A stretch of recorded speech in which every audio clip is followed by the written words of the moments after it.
Salbingelele bazalwane, greetings in the wonderful name of Jesus Christ. Thank you so much for tuning in. I am your host, ST Dlamini. Thank you so much. Fanawale kwaZulu, siyabonga kakhulu. Let me recognize all the provinces, KZN, Limpopo, Eastern Cape, Western Cape, Northwest. Awushiya kanjani kodwa Eastern Cape amaXhosa. Be greeted saints in the wonderful name of Jesus Christ. By the way, this is a Christian platform. If you are a Christian, you are in a very, very good platform. You're in a very right platform. This is the platform whereby we share izinto zonke that advancing the kingdom of God. So thank you so much for tuning in. I know for you to be here, it takes money. You buy data, you pay Wi-Fi, and everything. There's nothing for Mala. Thank you so much. Hence, we are so very much appreciative for that. Yes, siyabonga kakhulu ke bazalwane. Into yethu ke la ekhaya. Before we start the show, I'd like us to pray, and then we get straight to the heart of our today's conversation. Heavenly Father, we give you the praise in the name of Jesus Christ. We pray, O God, as we have gathered in this place, we pray, O Father, transformation in the mighty name of Jesus. We pray, O God, that through these waves, the advancement of your kingdom in the name of Jesus Christ.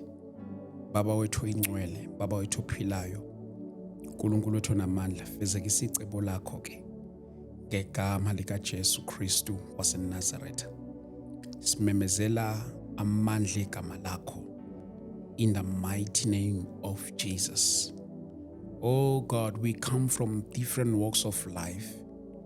Today, oh God, we stand and we are praying, believing in you, oh God, in the name of Jesus Christ. Even through this session, through this engagement, we pray, oh Father, Nkulunkulu wethu engcwele, veza amandla akho ke, Nkulunkulu wethu namandla.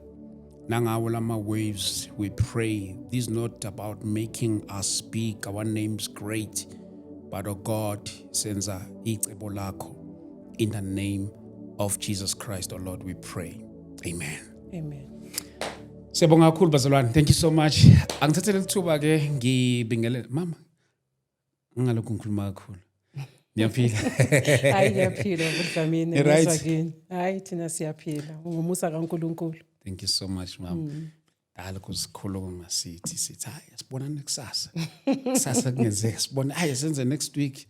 I figure next week. But ke uNkulunkulu besho behlele lithuba namhlanje. Yeah, njengoba izwi likaNkulunkulu lisho lithi many are the plans of men, exactly, but it is the plan of God that prevails. That prevails, exactly.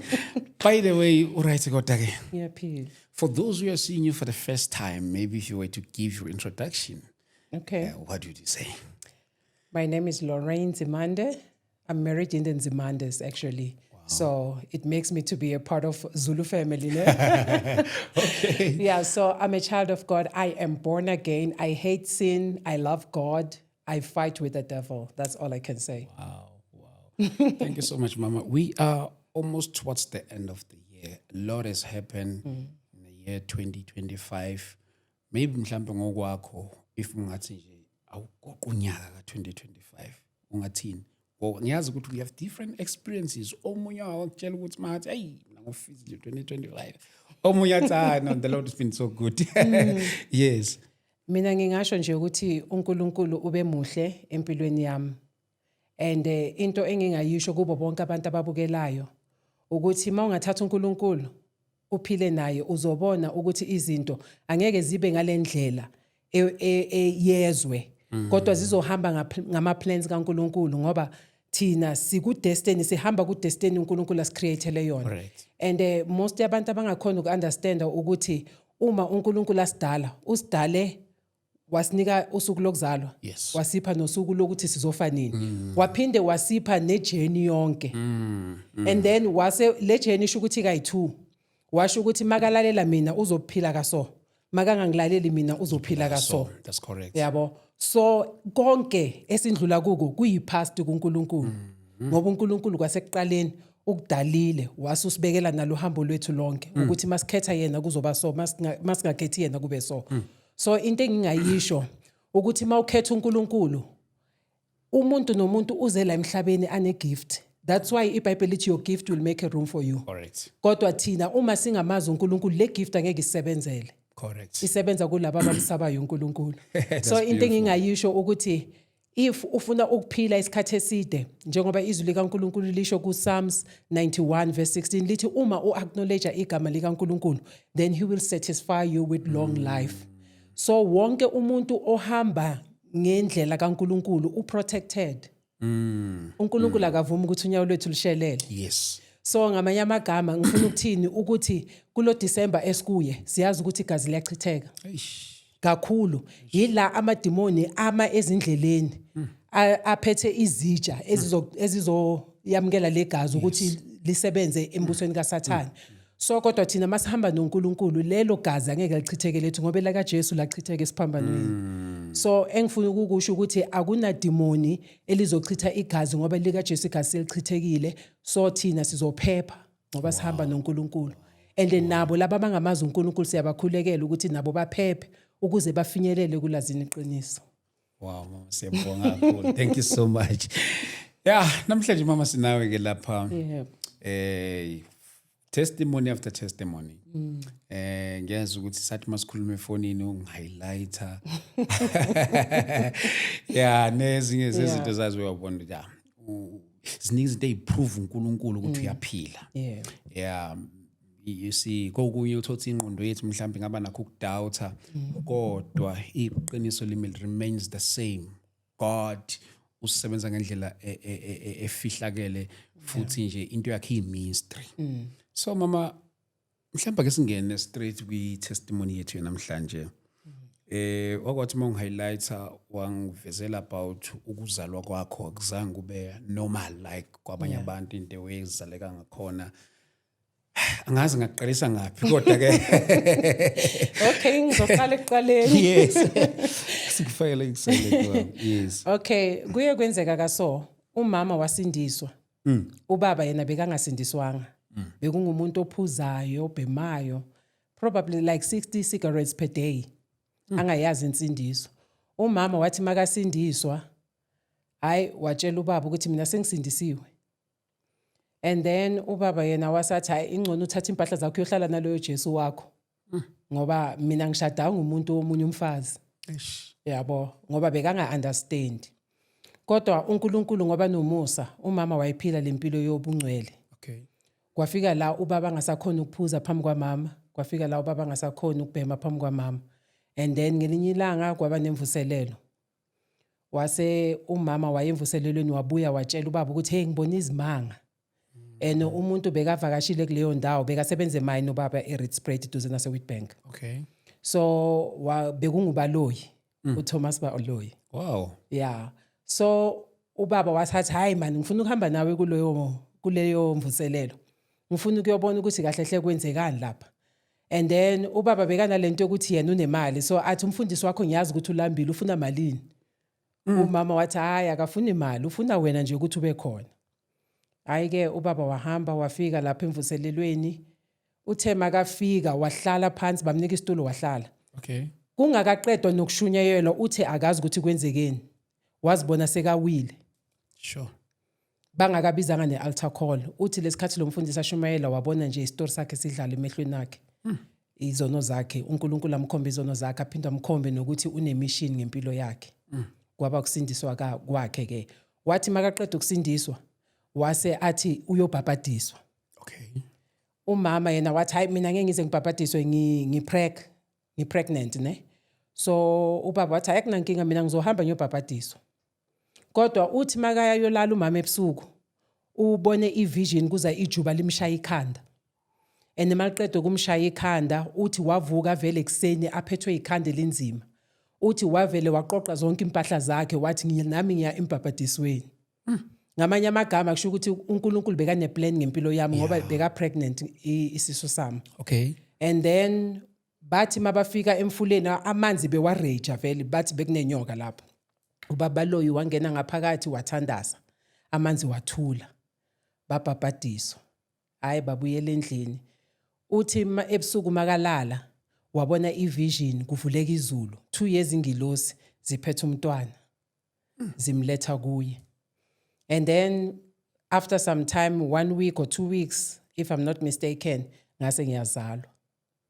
And then mangizalwa uthi bengi exactly njengoba bekangibone Kwi-vision. ku-vision. So yila ke kuqala khona uhambo lwami. Ngoba ngithe mangina 2 years uSathane esho ukuthi wayebonile ukuthi lona uyi-threat embusweni wami. Impilo yami azange ibe impilo normal njengabanye abantu. Impilo yami nje bekuyimpilo even nasekhaya bonke abantu mina bengathi ngidifferent and bengi-rebellious kakhulu. Kanti ke uSathane nguye bekazama indlela yokuthi angisuse kuloku uNkulunkulu bekafuna ukuthi ngibe yikho. And then into engingayisho ukuthi lesikhathi ngina 2 years umama wahamba waya eQwaqwa bekune convention yabafazi. Okay.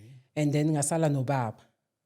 And then ubaba uthi makavuka ekseni ngoba banomkhubo ukuthi bavuke ngo3 bathandaze. Uthi makavuka ekseni makangibheka wathola ukuthi hayi man lo mntwana akusuye lo uthi bengiyiskeleton.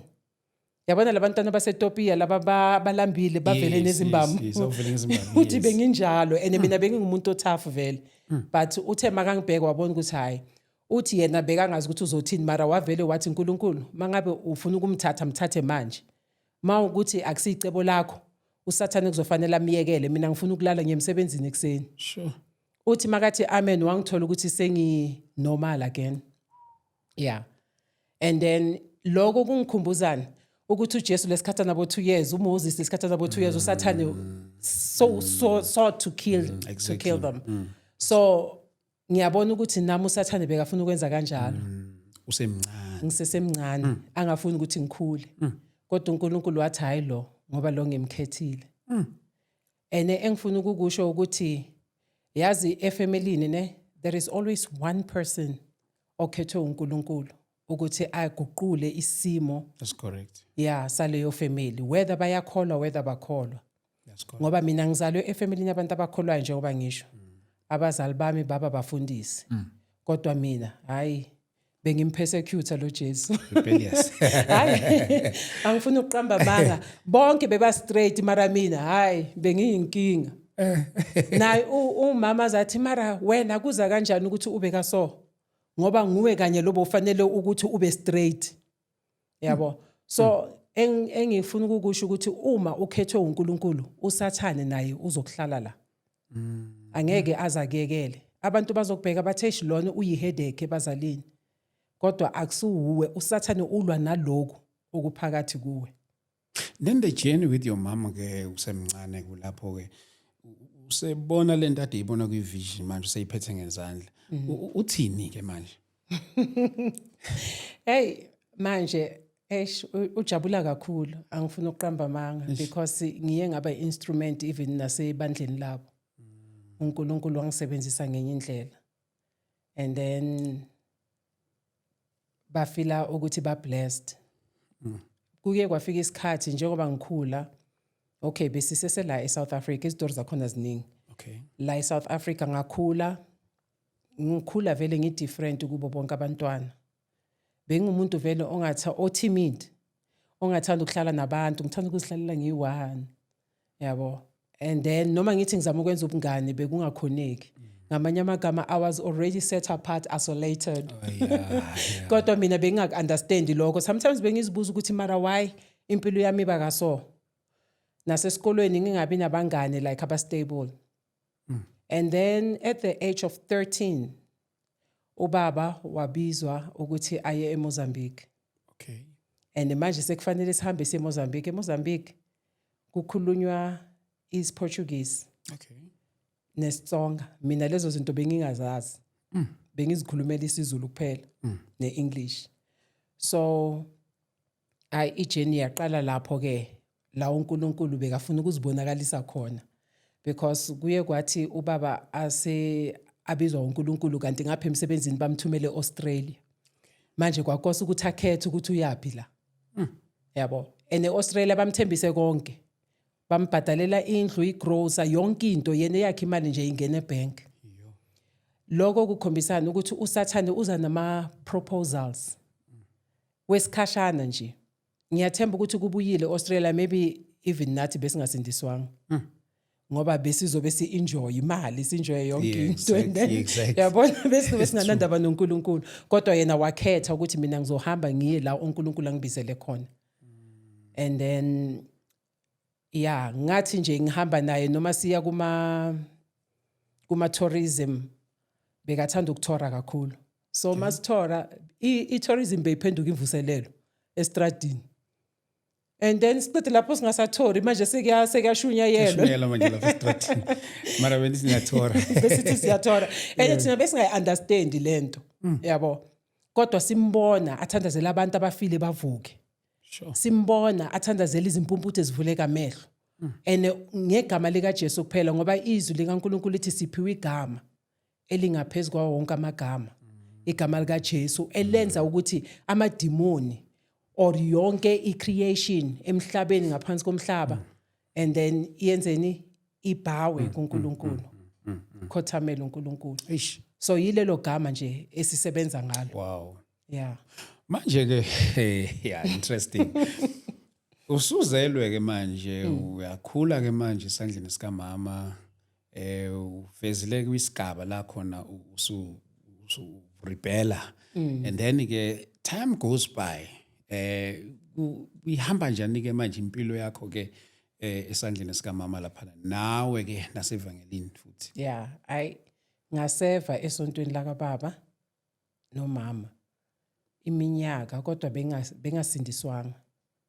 Uyabona like uma ungumntwana okhulele esontweni ujwayela ukwenza izinto ngenjwayelo. Yenziwa kanje, inenziwa kanje ya. Wenza ngenjwayelo and sometimes ukuthi phela uya forced ukuthi uhlala under one roof so you have to obey angithi ama rules. Yes, true.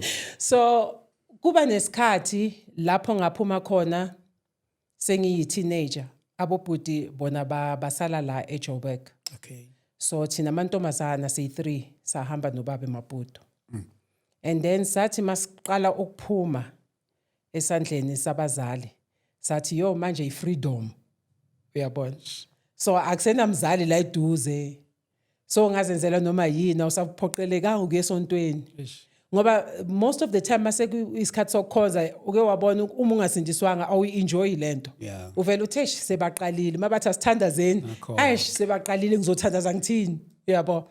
So ngarebella ngashada ngathi mangiqeda ukushada kwaqala lapho ke inkathazo enkulu. Kahle hle before ngizoshada ngiye ngabaleka ekhaya ngithi mina ngisafuna ukushada and lo muntu sekalobolile. Eish. Yabo ngifuna ukuthini bengiyi-headache vele. Even nabazalwane bebakhonza khona ebandleni kaBaba bavele bathe hey umfundisi ushumayela ivangeli uphila lona mara umntana wakhe hayi umntana wakhe uyi-headache. Eish. Abanye baze bangibuze mara why wenza kasoko ubaba wakho ukuthanda kangaka wena. Mina nobaba sizalwe ngelanga eli1 ngesi-23 March. Wow. So sishare i-birthday. Yabo so bengiyile nhliziyo nje kaBaba. Special. So ngaseva yazi ngiseve for how long? Since ngazalwa until 36 years ngingamazi uNkulunkulu. Ngenza izinto nje ngoba Ngenjwayelo. yeah ngenjwayelo ngizidlela izono ngithi ezilonga abazalwane bangangiboni. And then abazali bami bangikhulekela. Okay. Before ngizobuyela kuNkulunkulu ngiye nge13 years ngamukela uJesu vele ngabhabhadiswa. And then ngase ngiya backslide obviously. Kodwa ngithe mangibuyela kuNkulunkulu izinto zashintsha. Ngingakabuyela kuNkulunkulu ne ngo2015 ngadivorce. Mangidivorce izinto vele bezingahambi kahle because umuntu bengishade naye wangifaka ezinyangeni. Ngaqala ngihamba izinyanga. Izinto abazali bami bangazihambi. Abazali bami bangifundisanga lento ngenxa yokuthi ngithi ngifuna ukubamba umshado wami ne. Eish. So ngihamba ngisho ezinyangeni ngelinye ilanga ngaya kwenye inyanga yangibuza ethi ufunani la kithi izoni kuba ubaba bakho uphethe ivangeli. Inyanga yangitshela kaso. Hayi nami ngaphathwa mahloni mara ngathi hayi anginandaba. Ngachubeka nje nezinto zami. Manje like uhanjiswa Ngihanjiswa yilo, ubaba. yebo. Isizathu mhlambe kwayithini? Bekathanda izinyanga, athanda imali. Yabona nje yonke lento le. Ngiyathemba ukuthi maybe nokuthwala bekafuna ukuthwala for ukuthi azoba nemali eningi. And then like imali yona saba nayo. Kodwa bekungananyoka la phakathi ne. Shukuthi yena bekazenzela izinto zakhe, ayenza nezinye izinto mina bengingazazi maybe. Okay. Kodwa izinyanga bezize endlini. Zizoyenza izinto ezizenzayo, and then from there kwakose mina nami ngase ngiyangena deep ezinyangeni. Kwafika u2015 la sahlukana khona. Manje angithi nami sengihamba izinyanga, sengiyahamba ngiyakwenye inyanga. Oh, sujwayele. Sengijwayele, sengiyenyangeni ukuthi hey indoda yamfanele ibuye back. Yabo? Yazi usathane phela uyaphuphuzekisana. Like uvela uphuphutheka amehlo nje. So ngabiza enye inyanga bangitshela eMaputo bathi hey lenyanga le mayifika la 24 hours indoda ibuyile. Ngayilanda khona lenyambane. eProvince iCenter yase Mozambique. Okay. Yeza lenyanga endlini yami. Leso sikhathi mina ngibhizi konke lokho abazali bami bayangikhulekela. Yabo. And then lenyanga mayifika yahlala Monday, Tuesday, Wednesday, Thursday yathwala izinto zayo. Manje mina ngiyazibuza ukuthi hawo iyenzani kanti lenyanga ingakhoni mina ukungisiza. Ngoba i24 hours phela sendlulile and sengibhadala ihalf amount. Yabo. Sekushoda ukuthi makaqedile ke bese ngibhadale le enye i50%. Yes. So wathi kimi wena ukhohlakele, ngambuza ngathi what are you talking about? Wasathi ungitrephile. Oh. Manje ngiyabuza ngikutrepha kanjani? Yabo. Athi kimi ungibize la just ukuthi ngizobulawa. Ngiyambuza ubulawa ubani? Athi kimi njalo mangithi ngiyaphengula ngibiza amathambo wami or amadimoni wami kuqhamuka nje indoda ekhazimulayo. Ingitshela ukuthi ngihlukane nawe ngingakuncedi nganext ngoba ngaze ngakunceda ngizofa. Yabo. Hayi yilanga kwavuleka amehlo manje ngahlala phansi ngaba neconversation nami. Ngathi hayi man. Ayikho phela le ndaba yobumnyama yezinyanga nani. Akunamandla la. Ifu uJesu asukile ngokwakhe wazolwa ukuthi mangingancedwa ngoba yena bekangifuna esandleni sakhe. Sure. Hayi ngase lenyanga yathi mayihamba yathi kimi ngicela udelete number yami ungaphindi ungifonele. Ngase ngithi okay. Ilanga hlala phansi ngathi yazini uNkulunkulu manje ungifuna back. Sengiyiwane ngathi sengidela konke.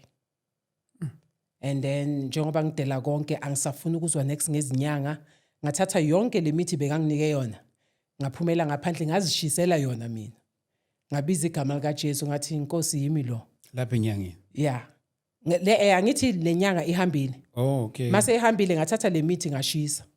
Oh. Izongisebenzela kanjani angithi lo muntu ungitshelile ukuthi ngingasamfoneli so makashiya lezi zinto zizongisiza kanjani if yena ngase seyiphathi yalento. Yeah, sina communication. Yabona.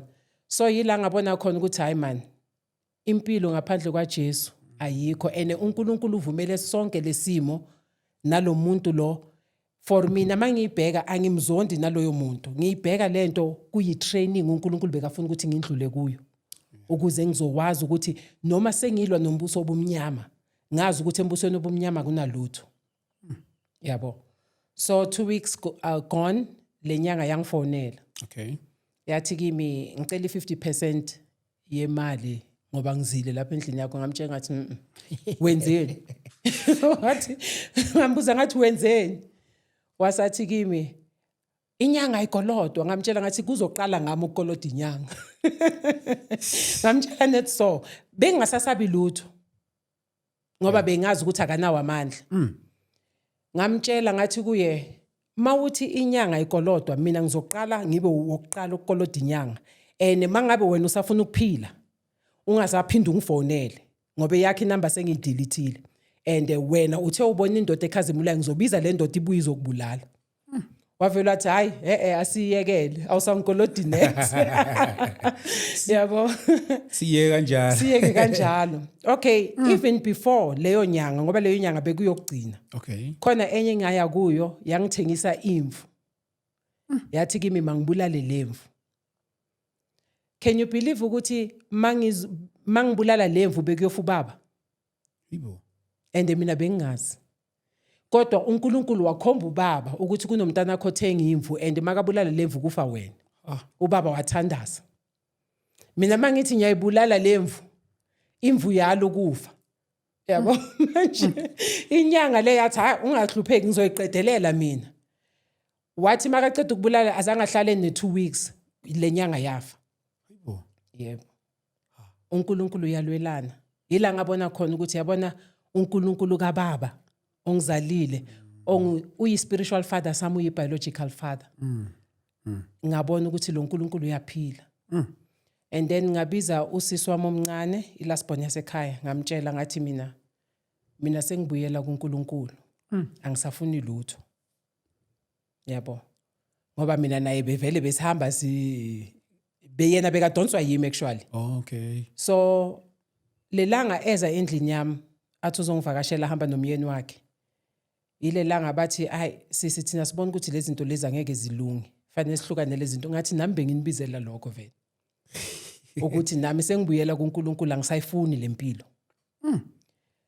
And then from that day bekungu 2016 ngabuyela kuNkulunkulu saphumela ngaphandle midnight soy 3 and then bebeze nabanye abantu abayi2 abakhonza nabesontweni la kaBaba. Okay. And then midnight sonke sayenza umthandazo sithi manje siyazirededicate kuNkulunkulu. Saphumela ngaphandle ejardini saqala sathandaza. Yazi sithe sesephakathi komthandazo kwaba nento ethi kimi bheka phezulu. Ngathi mangibheka phezulu ngabona igle emnyama ukhozi olumnyama ngaphezulu kwalo bekunedemoni liphethe nomkhonto lifuna ukungihlaba.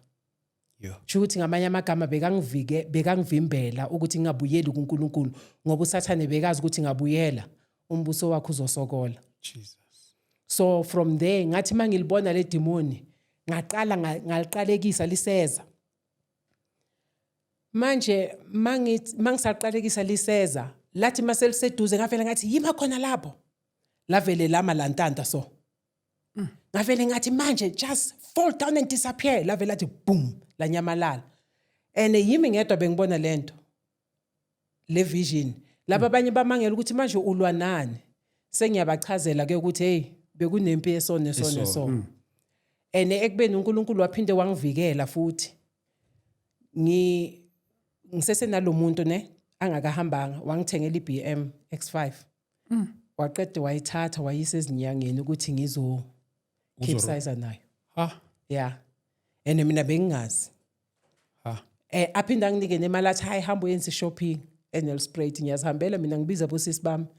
Ngiyabashela ngithi asambeni soyenze shopping. Masidla for ukuthi sibuyele emuva eMaputo. Kuba nevoice ethi kimi nizofela endleleni angeke nifike endlini. Ngathula. Ene leso sikhathi bengizithwele isisu sama twins. Okay. Yeah. Ngathula zange ngifuna ukubathusa ene yimbe ngidrive. Sathi sicela ukudlula iborder singena ku toll gate lokuqala after border. And then kwaba nale voice ethi kuyilana izofela khona. Ngatshela abosisi ngathi asithandazeni. Kunento uSathana afuna ukuyenza ufuna ukusibulala. Kanti usisi wami ongilamayo naye le voice ifikile kuye. Ngoba vele sonke siyakholwa. Yabo. So yafika na kuye. Saqala sathandaza sithe masithandaza ngavele ngathi moyo ongcwele ngikhombe ukuthi ngenzeni. Mangithi athi bheka le kude man bekuyi distance but enkulu. Babudlamini i-distance yokuthi bongeke uzulibona ithaya laqhamuka. Ithaya le truck alihamba lodwa liphaphe emoyeni lifuna ukuzoshaya imoto siphihlike lapho. Yabo. And then ngakhumbula le lizwi elithi those who call upon the name of the Lord shall be saved. Ngaqala ngamameza Jesus Jesus Jesus Jesus. Umoya ngcwele wathi accelerate imoto nga-accelerate imoto. Ithaya lafika lashaya imoto ebhuthini eceleni. Lavela lathi gqum imoto ya lose ibalance ngayibamba. Leso sikhathi ngibhizi ngimemeza igama lika Jesu. And then sase siyama. Masiphuma emotweni sicabanga ukuthi imoto vela ngithi semoshakile. Ne-scratch nesi-1 besingekho. Nesi-1.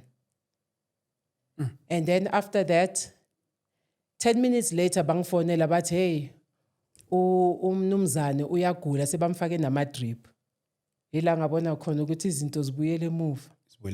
Zibuyele emuva. And even nalesikhathi sekazohamba wangitshela wathi uyibonge lento ekuprotectayo ngoba ngabe ufe kudala. Yeah, so mhlambe mbuyele kuyona kancane. What was the main thing yokuhlukana kwenu? Beka ngasumzalwane. Sho ukuthi ngamanye amagama obviously uNkulunkulu bekangangifuni nomuntu nje ya because bengeke ngize ngiye endawo. Yeah. Ezindleleni zikaNkulunkulu bengeke ngize ngihambe ngoba bengizitshela ukuthi ngienjoy life. Kodwa bengingaboni ukuthi ngisengozini ukuthi mangingafa ngaleso sikhathi. Bengiya straight esogweni vele. Yabo. Bengeke vele ngize ngibe nokuphila okuphakade. Ene mina noma ngenza izinto ebandleni bengazi kahle ukuthi ngasuka la ayizula likho. Bethini ubaba ke nga yena mhlambe ngobudlelwane benu since yena ayumfundisi and ebuka umntana wakhe esebudlelwaneni nomuntu ongasindiswanga. Bekangazi ukuthi ngihamba izinyanga. And futhi wathi wahlala nami phansi wangitshela wathi la akunandoda ubaba mvelo vela akutshela straight. Wangitshela wabiza meeting wathi la akunandoda akasindoda for wena, he's a rolling stone. Athi few years from now uzobona now ukuthi lo muntu lo akasindoda uyinyoka ngoba umama muthi wabona ivision yobuso bakhe mara umzimba bewenyoka. So mina ngathi hayi mina ngiyamthanda uyazi nabantwana sifuna ukukholwa ngokubona. In that case mina benginguThomas ukuthi hayi ngifuna ukuzibonela ngokwami. Yabo. And mang divorce azange bajabule ngabatshela ngathi mina ngizodivorce even 100 times as long ngingasi happy. Abazali bami bamani bangibukele bathi oh shem. Mntanethu vele ulahlekile. So ifamily yako baba ke yona beyithini? Bebe supporta mhlambe I mean we support umshado wenu. Okay, yakubo yes. Yebo beba support umshado kodwa bangibetray at some point. Mina ngihleli endlini ne. Yena uyalobola kwenye indawo.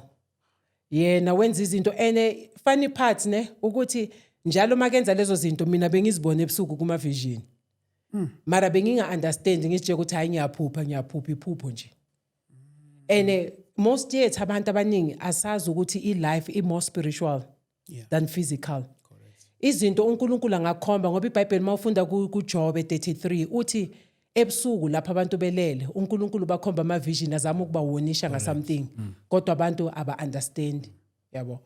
So then kwaba kanjalo ke mina benga understand next ngisitshe ukuthi hayi iphupho nje until kanti uNkulunkulu yena bekangiprepare all the step of the way bekangiprepare and uNkulunkulu waphinde wangikhomba ukuthi he's going to leave. And I saw him with this woman having children. And I told him, he said, no, but yiyo into eyenzeka. And then again, your new journey again, after umshado, uzibuyisele kuNkulunkulu, and then again, your new journey again, maybe take us through. Yeah, so my new journey. Ngiyahamba noNkulunkulu from 2016. Ngaqala ngafasta ngathandaza. Sengihlala njalo ebukhoneni bakaNkulunkulu. Ngendlela yokuthi every midnight vele bengivuka ngithandaze. Eceleni kwami bekunobaba bekayinyanga. Mangithandaza izinto zakhe zasha until today akaseseyinyanga. Wavuka ekseni atshela aboneighbor ukuthi le ntombazane iyaloya. Ithandaza ebusuku izinto zami zasha mangithi ngiyazama ukwenza izinto azisenzeki. Yabo. So from there ngaqala ngahamba noNkulunkulu ngokuthembeka. And leso sikhathi ama twins wami bese 9 months. Bebana 9 months. Kuleyo 9 months angisasebenzi, ngisele ngi1 endlini. Ayikho nje into eyenzekayo engathi ingcono. One day ngathi ngifuna ukukhuluma noNkulunkulu. Ngahlala nje empedeni. Azange ngithandaze babudlamini. Ngivele ngathi uNkulunkulu ngicela uhlale la eceleni kwami mina nawe we need to talk. Ngasho net so. Ngathi uyabona mina I'm not going to sell my body. Ngibuyele kuwe ene wena ungithembisa ukuthi uzongondla. So angeke ngize ngithengise umzimba wami, ngidinga umsebenzi. Ngamtshela nethi so, ngathi uyabona abantwana abancane badinga ukondlo. And wena uthe ungubaba kulabo abanganabo baba. Bekuyi Saturday. Monday kwaba nenye i-recruitment company, angiyazi leyo recruitment company. Bangifonela bangitshela ukuthi sinomsebenzi for wena. Ngayongena kuleyo company. That was my new journey with God. Yeah. Kuleyo company kanti uNkulunkulu naye bekangisele ezinye izinto. Mangifika ngithola ukuthi si6 size ku interview. Kodwa bese kulungisela ukuthi kuthathwe mina. Ngabona ukuthi la bekuNkulunkulu ngoba bonke laba abanye bebabazi, even nalabantu laba be recruitment company bebangangazi. Kodwa they vouched for me. Yabo. So ngawuthola lo msebenzi. Ngathi ngisasebenza khona lapho kuvuka isivunguvungu emsebenzini. Umuntu bekayiboss yami bengi-under yena. Aqale athi thina abanye abantu bazenza ngathi bona bakholwa kakhulu. Yabo. Okay. And then akhulume nje izinto eziningi. Hayi mara mina ngihlala njalo ngikhuleka. Sometimes nje avele ang-afflict vele emsebenzini. Kodwa mina ngizithulele ngithi la ngibekwe uNkulunkulu la ngeke ngize ngisuke. And then kwaba nomunye imanager yasemsebenzini, uNkulunkulu wangithumela ukuthi ngikhulume naye. Ngakhuluma naye ngamtshela ngezwi likaNkulunkulu. And then le manager mayinembuzo ibuye kimi, Lorraine izala ngiye angibuze ngimtshele. And vele i-knowledge yezwi vele bengihlala njalo ngisezwini. Yeah. So i-knowledge yezwi ibalulekile ngoba uma umelane nesimo unqoba ngani ngezwi likaNkulunkulu. So wagcina waphenduka namuhla ungumfundisi. Yena. Yebo, the manager. Wow. Ungumfundisi namuhla. Ha. And ngabona ukuthi uNkulunkulu should bekangilethele ipurpose. And then i-boss yami le being afflicta one day yeza kimi ebusuku. In a vision. Yafike yangidonsa ingubo bengilele ngayo yayilahlela ekhoneni. Yathi since ufikile izinto zethu azilungi lapha emsebenzini. Babudlamini ngithe mangivuka ngathola ingubo yami la ilahlele khona ephuphweni. Ngabona ukuthi la it was spiritual bekakhona. And then manje uyaphuma uyangisongela uthi ngizokukhombisa. Kungena i-strong man siza kimi silwa nami. Ngasibamba ngasishaya ngegama lika Jesu, ngibiza igama lika Jesu sasaphuma igazi empumulweni emakhaleni.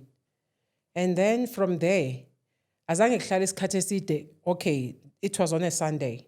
Monday ageze emsebenzini, Tuesday ageze emsebenzini, Wednesday, Thursday ageze emsebenzini, ngiyamfonela how boss kwenzekani. Uthi I don't want to talk about it. So ngabona ukuthi hayi kukhona ukukhala okushaya amanzi. Khona ukukhona. Kodwa uyazi ukuthi wagcina wenzani? Kwagcine uNkulunkulu athi kimi ngifika ngelinye ilanga bekafuna ukungixoshisa emsebenzini. uNkulunkulu wathi the Egyptians you see today you shall see them no more. Manje ngiyazibuza ukuthi kanjani uNkulunkulu athi prepare for promotion. Manje mina ngiyazibuza ngithi iboss yami ithanda kangaka umsebenzi wayo, ngiprepare ipromotion yani, uyaphi uboss wami? Okay, ngacela i-leave ngoba bengitshontshelwe imoto ngapha eSouth Africa. Okay. Ngacela i-leave ukuthi ngizobona izindaba zemoto, nga-report ukuthi imoto is-stolen, and then bengiza ngizoyenza i-follow up. Okay. And then wathi kimi utransfere yonke into amakhampani besebenza nawo watransfera kimi. Manje mina ngiyamangala ukuthi why? Yabo. Athi kimi ngizokubona mawubuya elifini. Ngithi okay, on a Friday ngahamba ngithi ngiyothenga ithikithi. Kuyala, Saturday kuyala. Ngathi hayi sengizoze ngilithenge Monday. Kanti Saturday midnight bayangifonela bathi uzibulele. Oh. Yeah. Washona kanjalo and vele ngakhala ngathi uNkulunkulu. Because mina bengimthanda nguye nje bekangangithandi. Kodwa engifuna ukusho ukuthi uNkulunkulu sometimes ulwa ngendlela zakhe. Yes. Thina singazazi. Yabo. And then ngathola ipromotion kanjalo lapha emsebenzini. And abantu bacabanga ukuthi okay uyombulele Ukuzange occupy position. Yabona. Yeah, mara uNkulunkulu wangikhomba izinto eziningi. And then kwaba nelanga man ngathi mangicela ukuphuma kulomshado lo muntu wangisongela ukuthi wena ngeke usashada ini, yabona izinto ezikanjalo. ngiyambuza ngithi ungisongela kanjani ngoba nguwe phela ongishiyile. Yeah. Uyabona? Yeah. Wavele wathi ngisaye emsebenzini zokubona later until today usemsebenzini. Akabuye endlini. So wangitshela ukuthi angeke ngize ngishade yonke lento. Ngathi mina okay akunankinga. Mara ngiyabona isikhathi manje siyahamba. Empilweni yami akwenzeki next ngisebenza kahle. Yazi kunento abantu abaningi abangayazi baBdlamini. Yabona isex is a serious covenant. Mawulala nomuntu ungashadanga naye 50% yamadimoni walomuntu eza kuwe. Ilento eyenzeka kimi. Ngoba lo muntu lo if umuntu ane spirit wife wena uzoba ne spirit husband. Yabona? Ngoba ungene ngendlela errong. Yabo. So ngabona ukuthi hayi man ilife yami ngazibheka esipilini ne like mina ngithanda nje izinto ezingathi ziyabheda. Ngazibheka esipilini ngathi mara ngimuhle ngisebenza kahle nginayo yonke into mara why indoda ingezi kimi izongishela. You understand? Ngathi le ndaba lefanele ngiyibone kahle. Ngathi ngibuye emsebenzini ngathi ngayenza dinner for 2 bengihlala ngi1. Okay. Ngayenza dinner for 2 ngabeka iplate lami ngabeka iplate la kaNkuluNkulu ngathi uNkulunkulu hlala la mina nawe fanele sibe nedina. Ngathi mangisho njalo ngaqala ngakhuluma like ngavula sonke isifuba sami ngiyadla ngapha angithi I'm having dinner with God.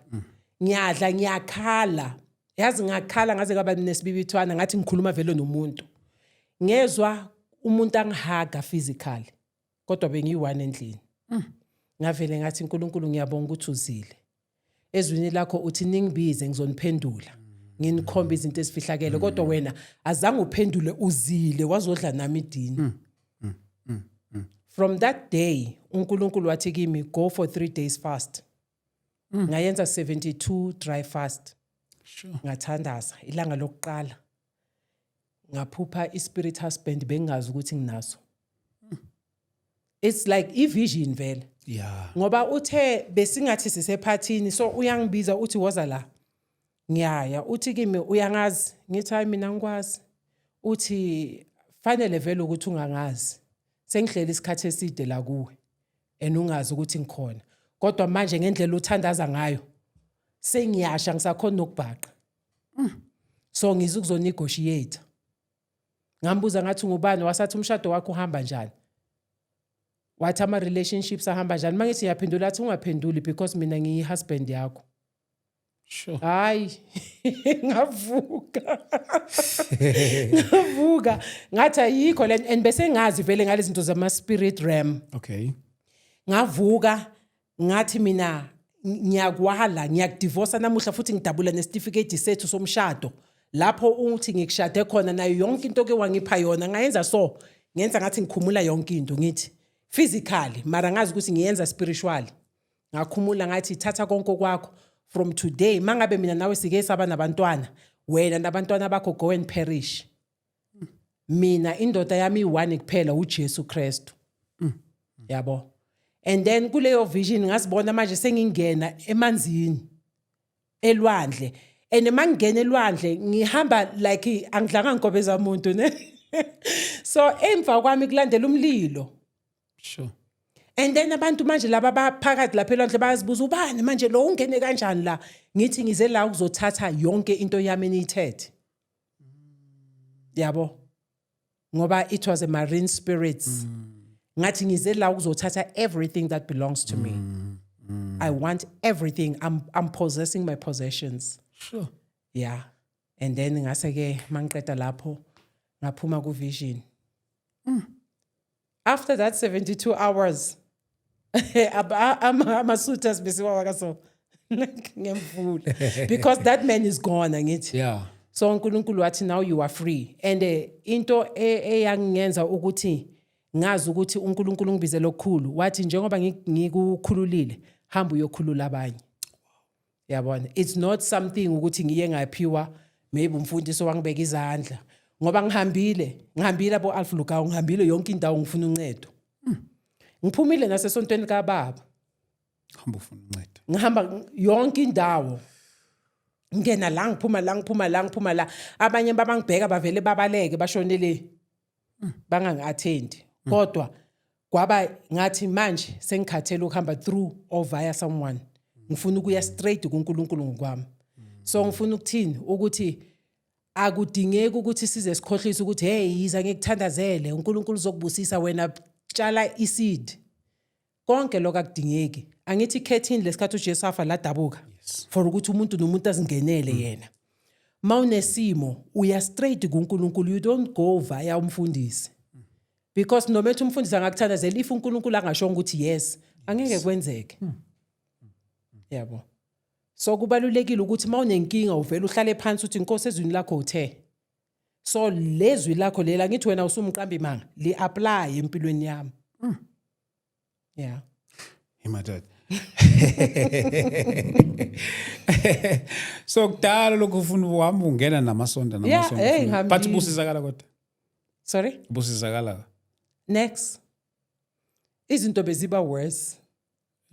And ngiyacabanga ukuthi uNkulunkulu maybe bekangikhomba bekuyisani yokuthi you have that authority in you. Akufanelanga uhamba ucela kwabanye abantu because if you have that relationship noNkulunkulu there's no need ukuthi ucela ukuthi izibani baningithandazela or uhamba ufuna amasonto baqedela imali usale uempty unganalutho ekubeni uNkulunkulu uthi freely I give ne and then you go and give freely as well.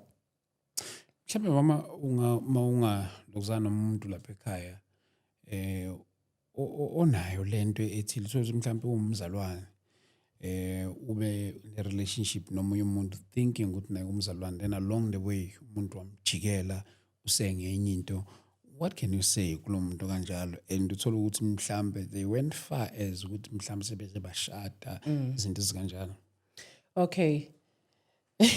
Ku complicated. Yeah. Kodwa kukabili. Into engingayisho loyo muntu ufanele aqale ngokukhuleka.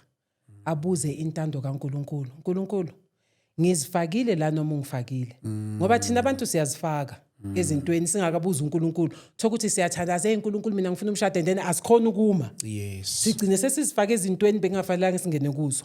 Kodwa uNkulunkulu ngoba unomusa sometimes uzokukhipha. Yeah. Uyabona mawufunda uEzra 10. Yeah. uEzra 10 kufika la abakwaIsrael batshela ukuthi divorceani abezizwe. That's correct. Ngoba lento le angeke ihambelane. Angeke nimthokozise uNkulunkulu uma nisahleli nabezizwe. And then uPaul naye uyasho ukuthi mangabe lo uchoose ukuhamba wena unacala. Kodwa kunezimo la ezingadinga umthandazo ubone ukuthi la vele lento le izogcina ingisa kude because cabanga kahle ukuthi yini i-relationship. Relation i-connection. I-ship i-transport ongene kuyo. I-relationship is a connection and the ship. So that connection izogisa kuwuphi umkhumbi. Lo mkhumbi uzogisa ezulwini noma uzogisa esogweni.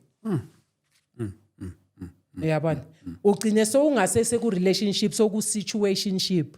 Ngithanda ukuzibhalela lo gama. Yabo, ugcine kungasabi i-relationship kuba yi-situationship. So ungene manje emkhumbini we-situation. Umuntu ongakhipha kuleyo situation uNkulunkulu.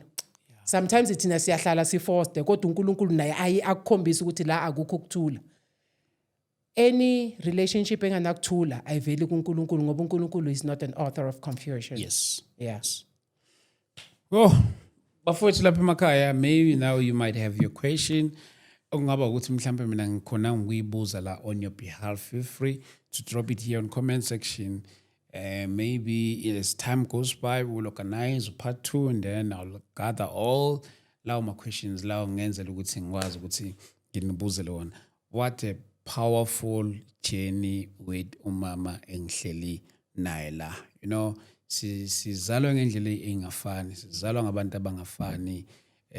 Sibuye ema-families angafani. Amanye ama-families wethu izinto zama-rituals izinto ezikhona but uNkulunkulu uhlezi kuyena umuntu okugcina. Ayikho ritual engaphezulu kaNkulunkulu. Noma ethi ukuthi kuperform ama-rituals kanjani lapha ekhaya lapho kuthiwa hayi masenza into eso yonke into lapha ekhaya izoba ngalendlela izoba ngalendlela, but believe you me, ayikho i-ritual that is above the authority kaNkulunkulu. Mhlawumbe mama ukuze sizokwenza kahle into yethu lokhu ngisa emuva naphambili ngisa emuva naphambili kule kakhulukazi yezinyanga ngiyazi ukuthi abanye abantu khona bathola mhlawumbe umuntu noma sesindisiwe kodwa uthi akasizakale kahle unyawo lakho lunye longapha lunye longapha utsabhilivela enyangeni utsabhilivela uNkulunkulu na kanjalo mhlawumbe ungathinda kumuntu othola ukuthi ayi yabona ke mase kufinyele kule level le ngiyangifila ngathi uNkulunkulu ngathi akangizwa kahle ngigcine sengathi sengi-introduce namanye amandla leyo isimple yazi yeah ngoba akunamuntu ongakhonza two yama kings ngesikhathi esi1 and futhi uNkulunkulu nguNkulunkulu wejealous you understand lo muntu loyo usuke angakazazanga kahle ukuthi i-identity yakho ngubani ngoba uJesu usho kahle kubafundi bakhe athi la emhlabeni nizoba nezinhlupheko eziningi yes kodwa ningasabi ngoba mina nginqobile izwe uyabona so aphinde athi we are more than conquerors so akwenzeki ukuthi wena ufuna ukutesta uNkulunkulu okay mase uthola isolution uzowazi ukuthi isolution ibuya kubani ngapha boye enyangeni ngapha boya kuNkulunkulu so ba confused awusazi kanti iBhayibheli lithi truly I say unto you if you believe you shall see the glory of God. It's all about believing. Faith angithi iyenza izinto ezingekho zidaleke so ukukholwa yiko okwenza umuntu ukuthi ahambe anqobe endleleni. Ngizoyenza iexample ngelinye ilanga bebase ku farewell abo baba and then ubaba ungumuntu wefaith ukuthi ufuna iBhayibheli alipractice akafuna ukulifunda njenge history yiyo enye yezinto yamenza ukuthi azakhona uperform ama miracles wangifundisa ukuthi iBhayibheli alisi history iBhayibheli lingamazwi aphilayo uyabona uthi uPaul anginamahloni ngale evangeli ngoba lingamandla kaNkuluNkulu so kuza kanjani ukuthi amandla kaNkuluNkulu ahluleke if uNkulunkulu akakaza ahluleke empini uNkulunkulu akakaza ahlulwe yimpi yithi abantu esingabi patient ngoba mawuthi uyabheka uthi uDavid I waited patiently on the Lord and he heard my cry and he answered. Thina abantu inkinga yethu sithandaza namuhla iviki sifuna ukuthi sibone izinto sezenzekile. Sithini ngoAbraham owalinda 25 years ukuthi azale uIsaac. Sithini ngaye?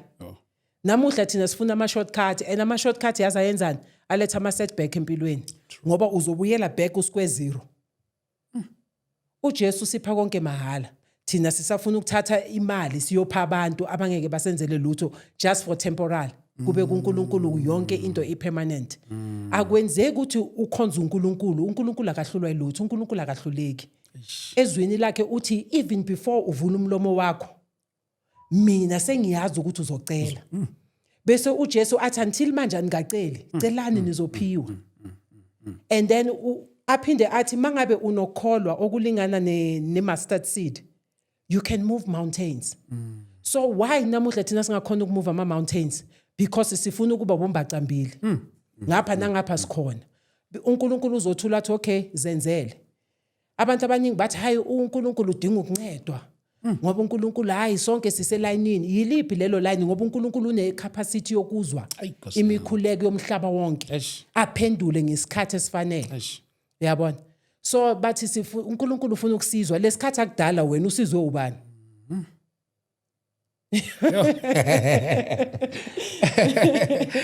Mama ngizothanda ukuthi ngasigcineni ukwazi ukuthi usisithandazele ababukeli bethu emakhaya. Kakhulukazi njengoba sesekunakulesi sikhathi sonyaka mhlambe omunye umuntu yabo yazi le nkulumo khuluma into emlandayo ubeka sewelela to another kingdom. So ukuzwa amazwi anje kuyamsiza kuyamkhulula kakhulu. Maybe if you have anything more that you want to say and then bese sikwazi ukuthi sivala ngomkhuleko, because this is a Christian platform. Yes. Because wonke umuntu osuke ebukele la sibukela ngabantu abanezidingo ezihlukahlukene, khona umuntu spiritual attacked, khona umuntu osesidingweni ethile, khona umuntu njalo njalo. So umkhuleko under the same umbrella is going to help them all ngendlela. Hlezi ngisho ukuthi I've hosted different guests, but akusiwona wonke umuntu uNkulunkulu abamisileyo ukuthi makukhulume bona kuyophila wonke umuntu. But labo uNkulunkulu ababizele bona kuyothi makukhulume bona kube khona abantu abasizakalayo. So labo uNkulunkulu akubizele bona ukuthi makukhulume wena, angifisi ukukudedela ungayikhuluma ngento ethile, and then ubathandazele, and then through your ministry and through your voice and under the sound of your voice bakhona abantu abayophila lapho uNkulunkulu ababizele kuwena. Okay. Yes ma'am. Khona ngifuna ukuphawula ne. Yes. Ngo-2019 ngiye ngahamba ngaye eBahamas.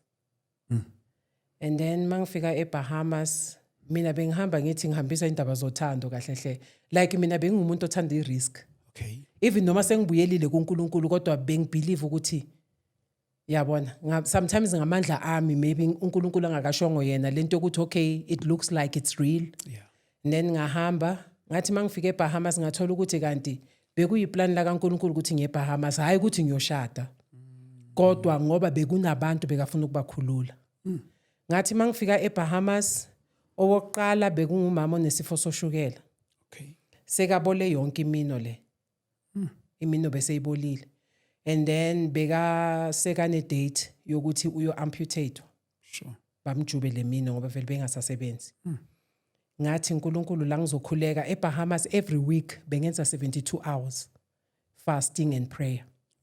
Sukela Wednesday every week for 2 years. Wednesday until Friday bese baza abantu ukuthi angihle. And then kokuqala ngathi ngifike eBahamas ngathi uNkulunkulu ngikhombe ispirit es operator la eBahamas, i-territorial spirit saseBahamas. uNkulunkulu wathi kimi ngisafunda izwi lakhe wathi uyayibona i-legion spirit bekungamadimoni wakuleyo regional wakuleyo area bekungama-regional spirits akulomuntu lo ama-legion spirits la eGadara. Okay, uNkulunkulu wathi lamadimoni athi mawaxoshwa kulomuntu athi sisize ukuthi ungasixoshi la masingene ezingulubeni ngoba bewangafuni ukuphuma kuleyo area ngoba bewa operate kuleyo area. So uNkulunkulu wathi la eBahamas kusurroundwe manzi, it's an island. And then kusebenza ispirit saka Pharaoh. Sure. Because uPharaoh was rebellious and ignorant. So uNkulunkulu wathi ispirit esisebenza lapho yileso saka Pharaoh. Ngaqala ngakhuluma naleso spirit ngathi sengifikile la. Ayikho into ozoyi-operate. And then uNkulunkulu wangikhomba amadimoni we-seduction aphuma elwandle. Enye indawo bayibiza ukuthi South Beach. And ngisesemusha eBahamas angazi next. Wangikhomba eSouth Beach kuphuma amadimoni agcoka isimo sabafazi. Bahamba basejuza abafundisi. Bawisa abafundisi abaningi. Ngathi mangithi ngiyaba-aletha abafunanga ukungilalela. Okay, ngathi kulaba bengihlala nabo ngicela ukuthi niyongikhomba kunendawo bayibiza ukuthi South Beach bathi ya. Ngathi ngicela niyongikhomba bathi baba ngikhomba ngayibona njengoba ngiyibonile ku vision. And then ngakholwa ukuthi uNkulunkulu nangempela bekangitshela something. Okay, and then mangiqeda ukuthandazela lo sisi lo ngamtshela ngathi ngicela ukuthi uhambe uye esibhedlela uyobheka futhi isifo sakho soshukela. Makafika udokotela wamangala wathi wena usena sifo soshukela nezandla lezi bakhansela i-amputation until today usasebenzisa izandla zakhe. Siya communicate until namuhla. And then ngathi futhi ngisesele kwaba nomunye umngane wami la eSouth Africa ngitshela ukuthi hey kunomunye usisi ohlala eAmerica unesimo esithize. And then ngase ngithi okay ngizomnceda ngoba bese kafika ku suicidal thoughts. Okay. Ngathi ngizomnceda. And then ngathi mangikhuluma naye ngamthandazela uNkulunkulu wangikhomba something. Wathi kimi hayi bathi abantu abaningi my husband will come back. Ngathi mina uNkulunkulu akangitshelanga. And mina angisiya abantu abaningi ngoba ngikwazi ukukhuluma into uNkulunkulu angangitshelanga yona kodwa uNkulunkulu uthi uzokuphilisa. Bekala lesasifo lesiyana so yabona. And then sathandaza. Ngiloko ngimthandazela one day uNkulunkulu wangivusa ekseni wathi namuhla ngiyomphilisa. And then wathi mfonele, ngamfonela ngamtshela ngathi namuhla uNkulunkulu uzokuphilisa masiceda ukuthandaza hamba kuma lab uyocheck. Wahamba yonke indawo negative not detected until today. And then kwaba nomunye bekanesifo se bleeding. Maybe it was 6 months aloka bleed non-stop. Ngafike ngamthandazela ngegama lika Jesu. Waphila until today. And then kwaba nomunye bekane operation enhlizweni. Operation yakhe bese ibola, iloku ivuleka maka isibhedlela bangakhona ukuyivala.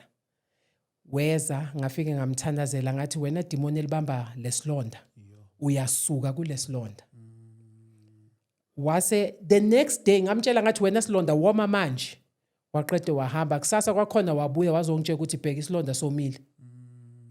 Ngabona amandla kaNkuluNkulu ngathi ngicela ukwenza lokho ngavakashelwa mama marine spirits futhi. And mawangivakashela ahamba i5. Beza kimi bafika bathi lo oyi1 umfazi bekungathi yiqueen yalapho kulawo manzi. Yafika kimi yathi you are cursed. Khona ekuvision. And then mangivuka before ngizovuka mina ngiyamlandela bayahamba ngiyagijima ngima phambi kwabo so. Uthi kimi so awusisabi ngithi nginisabelani phela iBhayibheli lithi I shall pursue, overtake and recover. Lokho eningithethele kona nithi thathana ama-curse wenu back niletha ama-blessings wami. Ngaphaphama ngiphaphama umzimba wami wonke ugcwele izilonda. Wonke umzimba ugcwele izilonda. Ngafonela abazali bami ngathi hey kunesimo esiso bathi sizothandaza nawe. And then uNkulunkulu wangitshela ukuthi bazofuna ukukuyisa esibhedlela mara ungavumi ukudonsa igazi. Usathana operator ngegazi especially bo Bahamas America. Izibhedlela eziningi kusebenza ama satanic agents. Ezibhedlela. Yeah, esibhedlela. And uzibuze ukuthi sometimes why uma unesifo esithize badonsa ibhodlela legazi. Mara mase bayenza i-test bafaka ama-drops leli linye igazi liyapi bese bathi bayalidispose. Kanti abalidispose usathana usebenza ngalo legazi. Yabona. So that's why mina isibhedlela angilwi naso because into creator uNkulunkulu abodokotela baphiwe uNkulunkulu amandla ukuthi bayenze izinto. Kodwa sometimes ufanele uhambe ngomoya, you have to be directed by God ukuthi manje isikhathi sokuthi ungaye esibhedlela manje isikhathi sokuthi ukhuleke. Yeah. Ngaye esibhedlela mangifika esibhedlela bonke bamangala bathi thina lezilonda sizazi. Bathi fanele uyothatha igazi le ngathi igazi ngathi okay. Ngafika ngabatshela laba ngathi this is a spiritual warfare. I'm not going to take any blood. I'm not going to any lab. And then from there ngase ngibuyele endlini. Midnight ngathandaza. uNkulunkulu wathi hamba lala. Vuka ngo3 ekseni. 3 o'clock ekseni ngavuka. Ngathandaza. Uyazi ukuthi kunalento emabandleni esithi pray in the spirit. Praying in the spirit akusukhuluma ngama-tongues. Praying in the spirit ukuthi you allow the Holy Spirit to intercede on your behalf. Because izinto zama-tongues kusizana ukuthi uthola umuntu ukuthi uyafornicate usuke embhedeni wefornication uya lapha phambili ukhuluma ngama-tongues. That's why iBhayibheli lithi noma ungakhuluma ngezilimi zezingilosi kodwa uma unganathando ngamanye amagama liyakukhomba ngeke lize likutshele straight ukuthi akusuthando kuphela ukukhuluma ngako if you don't live in holiness. Kukusiza nokukhuluma ngelimi. Izilimi angeke zikise ezulwini. Kodwa ngavumela umoya ongcwele ukuthi akhuleke through me. It was like from 3 o'clock to 4 o'clock non-stop. Sure. And I could feel that it was no longer I praying. It was God praying. It was the Holy Spirit praying on my behalf. And then kwathi makuthi 4 wathi thula, ngathula. Wathi hlala phansi usathana ula endlini. Ngahlala phansi. Wathi address. Ngamtshela ngathi Sathane, mina ngiphiwe amandla. Ngiyayazi authority yami. Wena ungaphansi kwenyawo zami iBhayibheli lithi I will trample upon you. Ngoba uyinyoka. And your demons are the scorpions and all the powers of darkness abathakathi nani I trample upon you and ngikupha 24 hours ukuthi ususe lezilonda emzimbeni wami waze wangasuzi lezilonda emzimbeni wami in 24 hours your kingdom will suffer violence. Ngavele ngasukuma ngahamba ngayolala. Ngo-8 ngavuka ngazilungisela bengiya somewhere and then 10 o'clock isikhumba sami besiclean. Usathane uyabasaba abantu abahamba ku-holiness abazaziyo ukuthi bangabobani. And uyabona iBhayibheli malithi without holiness no one will see God. Alikhulumi kuphela ngokuyobona uNkulunkulu ezulwini. Likhuluma ngemanifestation kaNkulunkulu, amandla kaNkulunkulu empilweni yakho angeke uzuwabone if you don't live in holiness. So what happened ngesikhathi uhlaselwe i-Marine Kingdom? Angithi bangipha lezilonda and then ngase ngilwa nabo ke. Oh, Yeah. yibo laba bekunikeza izilonda Yebo. lezi. And then base bathi ayisesihlulekile thina. Kweza ke baseGibhithe bathumela amadimoni ay5 waseGibhithe. Lama demoni mawafika kimi athi la eBahamas bahlulekile babize thina base-Africa njengoba nawe unguwase-Africa ukuthi sizodila nawe. Ngahleka ngathi angeke. Bathi bavele baphakamisa izandla bathi bebagcoke vele ngathi bantu baseGibhithe baphakamisa izandla so kwangena izikhali ezandleni zabo. Mina ngamemeza igama likaJesu. Bavele banyamalala. So bengihamba ngi-encourage abantu. Ngingena emasontweni ngikhulume nabantu ne like abafundisi abayenza ama-deliverance mabangibona bebavele bajump ezitulweni bathi what kind of a human being are you? Bathi sikubona ubusy you pulling down the strongholds. Sure. Yeah. uNkulunkulu lo engihamba naye engimkhonzayo. Kuningi. Until today kuningi. Kuningi usubone. Kuningi even one day izulu langileza kimi ngabona uNkulunkulu angikhomba ukuthi concentrate in my kingdom. And then wangipha umkhonto athi lo mkhonto uzowusebenzisa. That's why every time mangikhuleka ngivele ngithi I've been given this spear. So you Satan, I take this spear, I pierce you with this spear. Yabo, ngilwa naye uSathane nje. Ena ngimsabi ngoba ngiyazi ukuthi yena usaba mina. Uyazi ukuthi ngiyithreat wonke umntana kaNkulunkulu ohamba ngendlela kaNkulunkulu ngokwezwi likaNkulunkulu unamandla. Akadingi ukuthi ayocela uncedo kwabanye abantu. Kodwa kuyadingeka vele ukuthi angithi iBhayibheli lithi ungabiza ama-elders whatsoever bakhuleke nawe but wena mawusezimweni la i-elder ngekho khona umfundisi angekho khona uthi uyafona uthi ufuna umfundisi umfundisi ngiphethwe ikhanda umfundisi akabamba ifoni uzofa noma kuzofanele usebenzise le authority ophiwe yona. Yabo. So yiloko nje engingakusho ukuthi mawuhamba noNkulunkulu hamba noNkulunkulu ngokuthembeka. Kwafika isikhathi abantu bangitshela bathi i-love life yakhe i-cursed. Mina leso sikhathi ngabheka uNkulunkulu. Ngathi mina eyami love life asi-cursed. uNkulunkulu ngipreparele something. And nasebandleni bengibatshela ngithi mina niyabona nina nithi okay uphila impilo engcwele mara simboni wayangashadi. Ngathi mina noma ngingashadi kodwa nizowazi ukuthi kuke kwaba khona umuntu wahamba noNkulunkulu angadli sona. Yabo. Just like the Hebrew boys. Basho ukuthi kuzowaziwa noma uNkulunkulu angasikhululi kodwa nizowazi ukuthi bakhona. Uyabona? So nami ngabatshela same thing ngathi I will walk in holiness until nazi noma ngifa ngingashadanga kodwa mina ngiyazi ukuthi nginomqhele ezulwini and futhi that holiness will work for me and nina nizoshumela ngami. Ngoba ngathi mangibuyele esontweni laka baba bonke bavele bathi uNkulunkulu uyamtransform umuntu sibona ngale ntombazana. Namuhla they can stand bafakaza ukuthi simbonile uNkulunkulu kulomuntu. Manje mawena uba ngumzalwane or ubuyele emuva bese mawubuyela kuNkulunkulu kungabi nomehluko fanele uzibuze. Yes. And uma uhamba ufuna ukuhamba endleleni ebuthebelele fanele nakhona uziquestione ukuthi ngisesendleleni kaNkulunkulu na ngoba uSathane laba bangaba kaNkulunkulu akabayekeli. That's why iBhayibheli lithi many are the afflictions of the righteous but God delivers them out of them all. You understand? So uma ungumzalwane uhlale wazi ukuthi usayine icontract yokuba yisitha sika Sathane until undlule kulomhlaba. Sure. So hayi ukuthi izinto masezihamba kabi wena sogijima ushona enyangeni, izinto masihamba kabi soyofuna umama umprofeti, izinto zihamba kabi sofuna amanzi, soya kokhanyana awusazazi ukuthi uyapi. Awuna stand. uNkulunkulu uzokuthemba kanjani? Mama sikhulekele mama. Sikhulekele. Yeah, ne uNkulunkulu siyambonga bazalwane bami. Before mama azosikhulekela ngicela uku-extend nale invitation ngomhla ka-31 January sizobe sise-Soweto eMidlands zone 6 inside the school okuthiwa Inkonjane Primary School. We'll be starting from 10 umhlangano nje womthandazo siyothandaza bafowethu ake siqala unyaka emadolweni sibona uNkulunkulu ukuthi usiphatheleni ke siyomncenga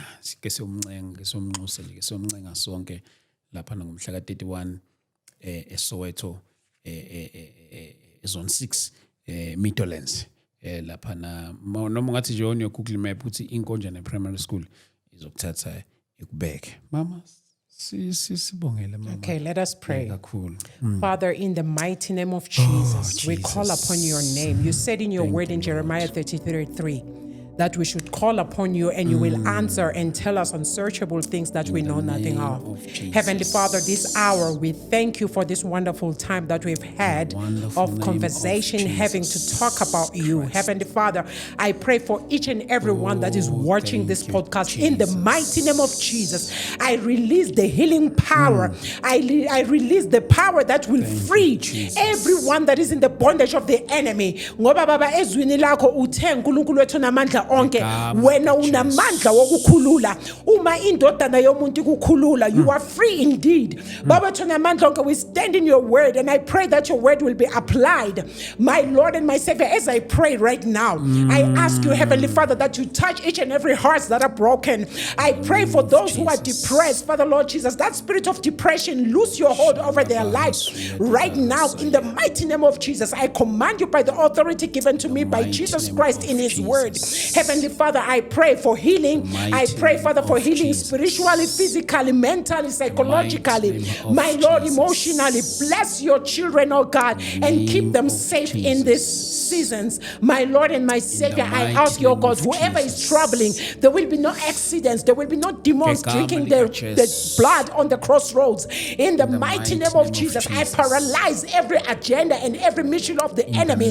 In the mighty name of Jesus, once again, Satan, I'm speaking to you. You are defeated because you are not going to do what you want to do. Your plans have been destroyed in the mighty name of Jesus. Your assignments are being stopped and paralyzed in the mighty name of Jesus. And every demon that wants to destroy the children of God, they are already paralyzed, and I render them to useless missions in the mighty name of Jesus. Father, hide us. Let us be invisible to the kingdom of darkness and give us power to overcome. Give us, Father Lord Jesus, the power, my Lord and my Savior, to fight without having to fear anything, because your word said we are not given the spirit of fear, but the spirit of power, of love, and a sound mind. This afternoon we have the sound mind, and we thank you, Heavenly Father, because you have done it in Jesus' mighty name, the name that is given above all other names, that when we call upon it, the knees of all the demons, the diseases, whatsoever situation they found themselves have to bow. And I also pray for those who backslided. Heavenly Father,